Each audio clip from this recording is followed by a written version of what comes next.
माने भुवनेश्वर स्टेशन टा स्टेशन पर लगुनि माने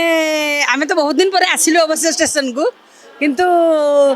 चिन्ह पार्नु कौड़े जीवु कौड़े आसबू कौड़े बाहर जना पड़नी जमा खरा तो पड़नी ठीक अच्छे माने कुली साहय जाऊँ निजे निजे जापरनु एत रास्ता सब चेंज बढ़िया कर ना आम नेट्रे काट देचु टिकेट आम काटिनु नेट्रे काट देचु आगुरी अति गंधिया थिला एबे सुंदर होई आउरी चकाचक हो बदलिला भुवनेश्वर रेल स्टेशन रो चित्र सीधासलख दृश्य देखु पूरा पूरा चित्र बदली एवं नुआ रूप से नवकलब रही भुवनेश्वर रेल स्टेशन रो जोठी की लोके फुटपाथ रोते एवं वर्षा पड़े जितेबाला लोकों देहरे पानी पड़ूला किंतु वर्तमान सुच बिल्डिंग सांग को रही स्टील एवं आयरन रो बड़ बड़ होर्डिंग रही बड़ बड़ प्लेट पड़ी छात उपरे आधुनिक स्टाइल रो रूप दि जाए आपन देखो सीधासलख भाव मो सहयोगी आपन को देखा ये हूँ भुवनेश्वर रेल स्टेशन रो प्रथम फ्लोर जोठी की पूरा विराट काय कर फ्लोर टी को आपण चित्र देखुए लोकों को बसवाई आरंभ करने ठारू लोके किपरि जो मैंने दूर दूरांतर आसुँच जो मान को मोबाइल रे चार्ज रहुनी अर्थात पावर बैंक काम दौनी तापाई किभली व्यवस्था कर देखु स्टैंडिंग रही चार्जर पॉइंट आपड़ देखुए गोटे चार्ज पॉइंट रे 5 ରୁ 7 जन मोबाइल चार्ज कर ये सुविधा दि जाइए एवं ये नवकल भितर कोठना कोठी नुआ रूप दि जाइए एवं अन्यपटे देखुए जितेबले ये पूरा काचर एवं काच भितर किभली लाइट रो परिमाण कम रही छात उपरे ये व्यवस्था कर सीधासलख देखुए किभली काचर प्लेट पड़ी एवं छात उपरे काचर प्लेट पड़ी जो थी कि इलेक्ट्रिसिटी बा विद्युत बिल उठिब नाही तार मध्य बंदोबस्त कर विराट काय फैन लगी सहित किभली दिन रे लोके लाइट लगेबे नाही बा लाइट रो व्यवहार हम ना तापाई बंदोबस्त कर बड़ बड़ डिस्प्ले रखा जेभली लोक मैंने कौ गंतव्य स्थल को जीवे एवं ट्रेन केते दूर रही केते समय भितर पहुँचब तापाई विराट काय एलईडी रो डिस्प्ले एटी कर गोटे पटे चार्जिंग पॉइंट रही गोटे पटे टाइल एवं मार्बल रे पूरा विस्तार होती एरिया एवं लोकों चेयर रो व्यवस्था कर एवं इलेक्ट्रिक लैडर रखा जो माने कि जो माने चली पारना जो माने जीवाई जो वरिष्ठ नागरिक मान अच्छा से स्वतंत्र लिफ्ट रे व्यवस्था कर अन्यपटे इलेक्ट्रिक लैडर व्यवस्था कर सहित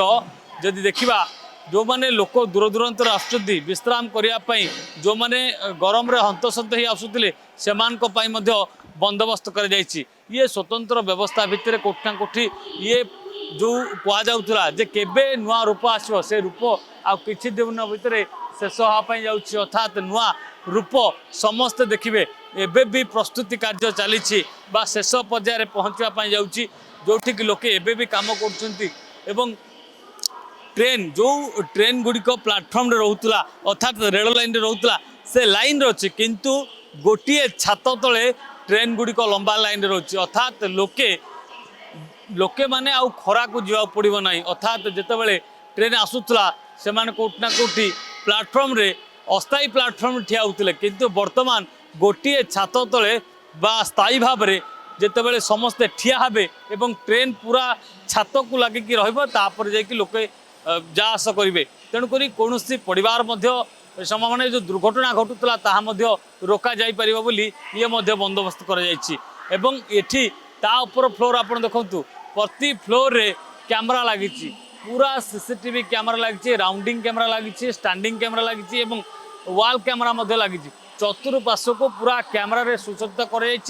चारिपटे काचर आस्तरण रही किभली लोकों को खरा पड़ो ना एवं लोक किभली गरम रे हंतसंत हेबे नाही पूरा आपन को एठी आसिले लागिबो भुवनेश्वर जो रेल स्टेशन को आपण आसुचंती लागिबो आपण कोठी गोटे अंतर्जातीय विमान बंदर को जाइछंती ये तार रूप दिया जाइछि तो एठी बहुत सहज इजी होछि तो एटा और फास्ट रहउछि भिडियो कम कम रहउछि जा फल रे कि टिकट पई सहज रहउछि आ ठिया हवा पे पड़ोनी सब इम्पोर्टाट कथा ठिया हवा पे पड़ोनी भुवनेश्वर रेल स्टेशन तो 5-6 वर्ष होगा आसनी एग्जाम आसी बर्तमान तो बहुत परिवर्तन हो गलानी डबल प्लाटफॉर्म हो गलानी से सिंगल रोला भिड़ बहुत रोला किछि दिन पूर्व भी ये जो ओपन ही नथिला तो से भिड़ प्रबल रोला तो बर्तमान ठीक ठाक अच्छे भल रही सरकार को तो बहुत बहुत धन्यवाद पूर्व सरकार और वर्तमान सरकार बहुत किसी काम कर ये मतलब पहले इतना डेवलप हुआ नहीं था, मतलब थोड़ा छोटा टाइप का स्टेशन था। अभी क्या है कि बहुत ही ज्यादा बड़ा हो चुका है और यहाँ पे मतलब सुविधा हर चीज का हो चुका है। जो टिकट थोड़ा लाइन ज्यादा लगना पड़ता था, अब क्या है कि ऑनलाइन भी टिकट हम कटा सकते हैं और ऑफलाइन में भी कटा सकते हैं। यहाँ का बाथरूम सब क्लीनेस्ट बहुत अच्छा है, यहाँ सब साफ सुथरा है और चार्ज करने के लिए भी दिया है, बहुत ही अच्छा लगा यहाँ पे। हाँ लग रहा है, बहुत अच्छा लग रहा है यहाँ पे। पहले तो हम देखे नहीं भैया, अभी तो बहुत अच्छा लग रहा है। बाहर से आए नहीं यार, पहली बार आ रहे हैं। पहली बार आए हैं हम, पहले आए नहीं मगर अच्छा लग रहा है, बहुत बढ़िया है। लोके मध्य बेस खुशी अछंती काहेकि ना एभली केबे आशा करनथिले एवं 2036 पई जो स्वप्न देखाइछि ये धीरे धीरे स्वप्न पूर्ण होबाकू जाउछि बोली आमे कहि परिबा। भुवनेश्वर कैमरा पर्सन गुडुंक सह प्रियकांत साहू, रियो न्यूज। जदि आपंक आम भिडी भल लगा तेब आम चैनल को लाइक शेयर और सब्सक्राइब करने को जमा भी भूलु नहीं।